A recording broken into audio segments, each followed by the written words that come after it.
Assalamualaikum, apa kabar? Senang sekali Mandor Aspal bisa kembali menyapa para mandor di part 3 ini. Perjalanan kali ini adalah lanjutan dari part sebelumnya. Untuk kalian yang baru bergabung, cek video mandor sebelumnya ya. Subscribe dan klik loncengnya. Kali ini kita menuju ke salah satu tempat kuliner favorit di Cirebon, yaitu mie koclok Pak Rasita, yang beralamatkan di Desa Gombong, Plumbon, Cirebon.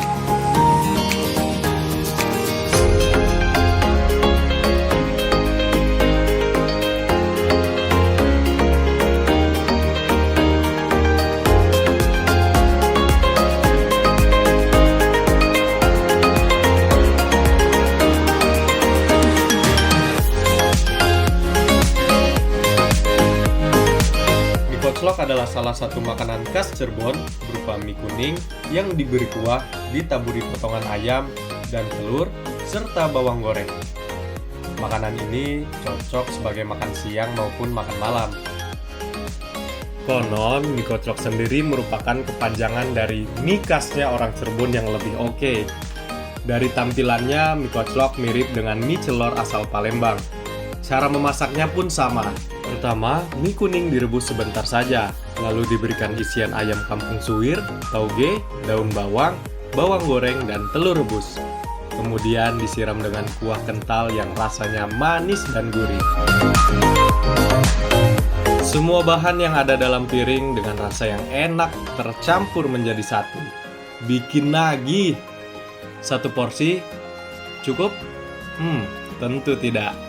Bersih semua 2 porsi mie koclok khas Cirebon masuk ke perut mandor. Urusan makanan, mandor paling seneng pokoknya. Untuk harganya murah banget loh, hanya 11 ribuan aja.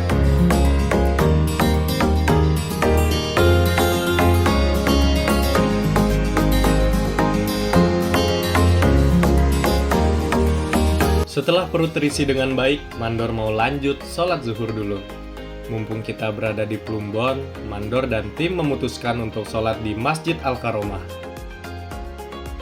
Masjid tersebut terletak di Desa Depok, Kecamatan Depok. Waktu tempuhnya hanya sekitar 10 menit dari tempat kuliner tadi. Masjid Al-Karomah Depok atau juga disebut Masjid Keramat Depok adalah salah satu masjid kuno yang ada di Desa Depok, Kecamatan Depok, Kabupaten Cirebon.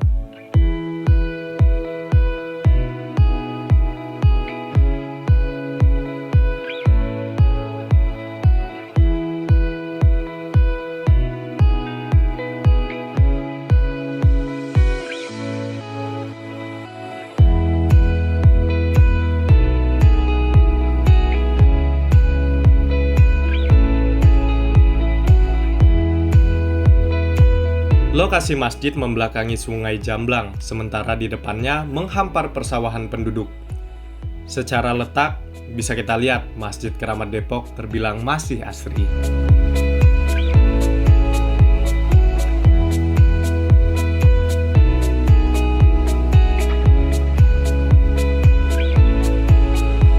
Tidak ada kejelasan mengenai kapan tepatnya Masjid Keramat Depok didirikan. Hal tersebut dikarenakan tidak adanya candra sangkala pada masjid. Hanya saja, pemerintah Kabupaten Cirebon memperkirakan masjid tersebut didirikan sejak abad ke-14 atau 15 Masehi awal. Tidak berbeda dengan tahun pendiriannya, tokoh pendiri Masjid Keramat Depok pun masih menjadi misteri. Hal tersebut dikarenakan ada beberapa versi seputar pendirian masjid. Menurut sebuah cerita yang masyhur di kalangan masyarakat Desa Depok, masjid ini dibangun secara tiba-tiba dengan hanya memerlukan waktu 1 malam dan didirikan oleh orang-orang yang memiliki kelebihan, yaitu para wali atau juga bisa disebut sebagai aulia.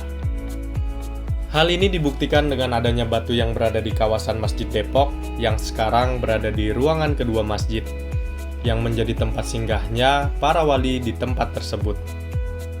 Kemungkinan waktu berdirinya masjid tersebut masih bersamaan dengan proses penyebaran agama Islam yang dilakukan oleh Sunan Gunung Jati. Banyak versi seputar pendirian Masjid Keramat Depok menjadikan sejarah pendirian dan siapa tokoh yang mendirikan masjid tersebut masih misteri. Meskipun begitu, semuanya sepakat bahwa Masjid Al-Karomah Depok merupakan masjid kuno yang keberadaannya masih lestari hingga kini. Alhamdulillah, selesai sholat, kita lanjut lagi yuk.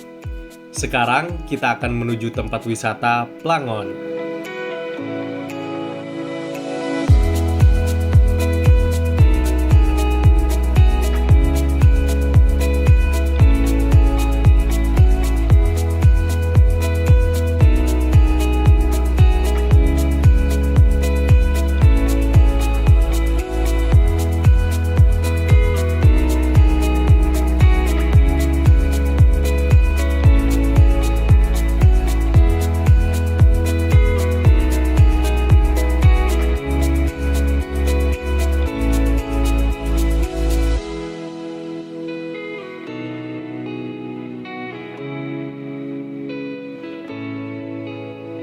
Pemandangan sepanjang perjalanan cukup asri, masih banyak area persawahan, menambah semangat dan memicu perut lapar lagi. Baiknya kita cari-cari cemilan dulu yuk. Kebetulan ada tempat cemilan khas Cirebon yang searah dengan perjalanan kita ke daerah Plangon. Tahu petis namanya. Akhirnya kita sampai juga di salah satu penjual tahu petis favorit di Cirebon. Lokasinya di daerah Sumber, Kabupaten Cirebon. Menurut cerita, Putri Ongtien menjadikan tahu petis sebagai salah satu kuliner yang difavoritkan. Kamu tahu dong siapa Putri Ongtien? Ya, menurut catatan sejarah, istri dari Sunan Gunung Jati ini sangat menyukai tahu petis. Bahkan dalam setiap aktivitas sehari-hari, Putri Ongtien kabarnya tidak jauh-jauh dari tahu petis. Sekilas bentuk dan warna petis Cirebon tidak jauh berbeda dengan petis pada umumnya. Namun, dari rasa, petis Cirebon memiliki lebih banyak penggemar yang cukup militan. Mandor salah satunya. Yang menjadi ciri khas petis Cirebon adalah campuran ebi atau rebon di dalamnya, sehingga menciptakan rasa petis Cirebon bisa gurih dan enak begitu. Tahu petis Cirebon juga punya ciri khas khusus. Selain dari petis yang dipadukan dengan rebon, tahunya pun khusus didatangkan langsung dari Sindang Laut Cirebon. Tentunya, tahu Sindang dan tahu Sumedang sudah jelas berbeda. Sambil menikmati pemandangan di perjalanan berikutnya, Mandor juga udah nggak sabar nih untuk menikmati tahu petisnya. So, wisata alam Plangon kita lanjut di part 4 ya. Sekaligus part terakhir di sesi perjalanan kita di Kabupaten Cirebon. Subscribe dan klik loncengnya, biar nggak ketinggalan keseruan di wisata alam Plangon yang dihuni oleh para monyet atau kera. Penasaran kan? Sampai ketemu di part 4 ya!